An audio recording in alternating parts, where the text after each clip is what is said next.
విద్యార్థులతో ప్రధాని మోడీ పరీక్షా పే చర్చ కార్యక్రమంలో పాల్గొన్నారు. ఇప్పుడు లైవ్ ద్వారా చూద్దాం.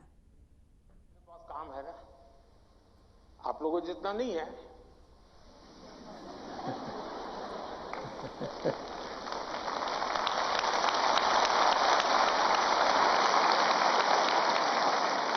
लेकिन 365 दिन कोई अपवाद नहीं.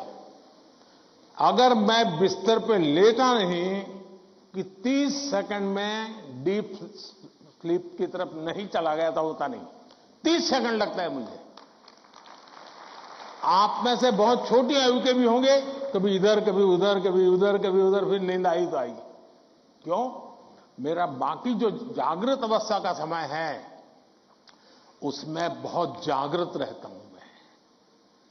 तो जब जागृत हूं तो पूरी तरह जागृत हूं, जब सोया हूं तो पूरी तरह सोया हूं. और वो बैलेंस, जो बड़ी आयु के लोग हो परेशान होते होंगे, हाँ यार हमें तो नींद ही नहीं आती, आधा घंटा तो ऐसे ही करवट बदलते रहते हैं. और ये आप अचीव कर सकते हैं. फिर एक विषय है न्यूट्रिशन, संतुलित आहार. और आप जिस उम्र में हैं उस उम्र में जिन चीजों की जरूरत है वो आपके आहार में है कि नहीं है. एक चीज पसंद है बस खाते रहते हो, पेट भर जाता है, कभी मन भर जाता है, लेकिन शरीर की आवश्यकताएं पूरी नहीं करता है. 10th 12th का एक कालखंड ऐसा है जब आपके पास एग्जाम का वातावरण है, तो एक बार तय कीजिए कि मेरे शरीर को जितनी रिक्वायरमेंट है वो मैं लेता हूं. माँ बाप भी बच्चे को ऐसा ना करें, नहीं आज तो हलवा बनाया, जरा ज्यादा खा ले.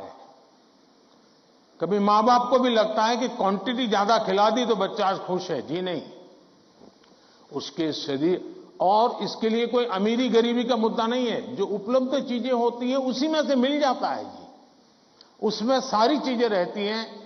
कम से कम खर्च वाली भी चीजें होती हैं जो हमारे न्यूट्रिशन को कैर कर सकती है. और इसलिए हमारे आहार में संतुलन, ये भी स्वास्थ्य के लिए उतना ही जरूरी है. और फिर एक्सरसाइज. हमने पहलवानी वाली एक्सरसाइज करे या ना करे अलग बात है, लेकिन फिटनेस के लिए एक्सरसाइज करना चाहिए. जैसे डेली टूथब्रश करते हैं ना, वैसे ही नो कॉम्प्रोमाइज एक्सरसाइज करनी चाहिए.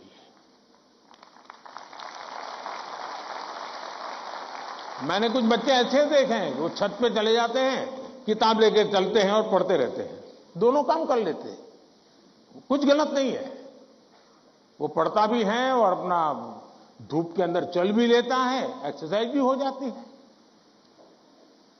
कोई न कोई ऐसा रास्ता निकालना चाहिए जिसमें आपकी फिजिकल एक्टिविटी होती रहे.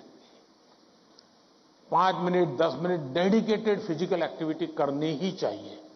ज्यादा कर सकते तो अच्छी बात है. अगर इन चीजों को सहज रूप से आप लाएंगे, एग्जाम के तनाव के बीच सब कुछ इधर करेंगे वो नहीं करेंगे तो नहीं चलेगा. संतुलित करिए, आपको बहुत फायदा होगा. धन्यवाद.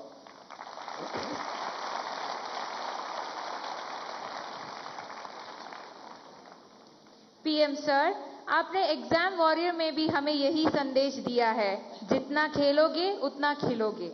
Thank you PM sir. Rabindranath Tagore Vande Mataram की अमर भूमि, समृद्ध कला कौशल से भरपूर राज्य बंगाल के नॉर्थ 24 परगना स्थित केंद्रीय विद्यालय की छात्रा मधुमिता मल्लिक हमसे वर्चुअल माध्यम से प्रश्न पूछना चाहती है. मधुमिता, कृपया अपना प्रश्न पूछिए. माननीय प्रधानमंत्री महोदय, नमस्कार. मेरा नाम मधुमिता मल्लिक है. मैं पीएम श्री केंद्रीय विद्यालय बैरकपुर थलसेना कोलकाता संभाग की 11वीं विज्ञान की छात्रा हूँ. मेरा आपसे यह प्रश्न है, आप उन छात्रों को क्या सलाह देना चाहेंगे जो अपने करियर के बारे में अनिश्चित हैं या किसी विशेष करियर या पेशे को चुनने के बारे में दबाव महसूस करते हैं? कृपया इस विषय पर मुझे मार्गदर्शन करें. धन्यवाद महोदय. धन्यवाद मधुमिता.